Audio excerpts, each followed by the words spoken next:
నిర్మల్ జిల్లాలో వారసత్వం సర్టిఫికేట్ కొడుకుల పేర్లపై పట్టా మార్పిడి వివాదాస్పదంగా మారింది. ఖానాపూర్ ఎంఆర్ఓ ఆఫీస్ ముందు పట్టా పేర్లు మార్చారని బాధితులు ఆందోళన చేపట్టారు. ఆఫీస్ ఎదుట బైఠాయించి ఆఫీసర్ల తీరుపై నిరసన వ్యక్తం చేశారు.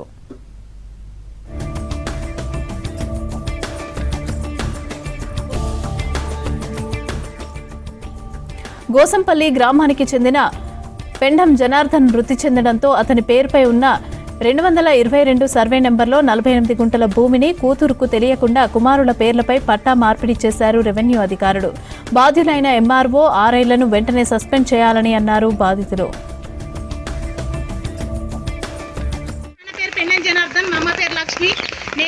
మా నాన్నకు అమ్మకు మేము 6గురం పుట్టినాము. 5గురమే పుట్టినామని ఫ్యామిలీ మెంబర్ సర్టిఫికేట్ తీసి 5గురు వీళ్ళు పుట్టిరని ఫ్యామిలీ మెంబర్ సర్టిఫికేట్ తీసి ఇల్లు కానీ భూమి కానీ రిజిస్ట్రేషన్ చేసిండ్రు. ఈ ఫ్యామిలీ మెంబర్ సర్టిఫికేట్లో నేను లేను. నేను ఆల్రెడీ కోర్టులో కేసు వేసిన 2 సంవత్సరాల కిందనే. ఆ కోర్టులో కేసు ఉండగా ఇది చేసిండ్రు.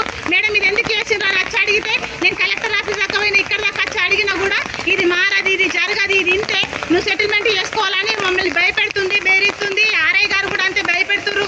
ఏమన్నట్టు రాజకీయ నాయకులు తీసుకొచ్చి భయపెడుతున్నారు. ఇంట్లో ఎవరైతే ఫ్యామిలీ మెంబర్ సర్టిఫికేట్ సంతకం పెట్టిరో వాళ్ళని తీసుకొచ్చి కూడా భయపెడుతున్నారు. నా ఇంటి మీద వచ్చి బెదిరిస్తున్నారు తప్ప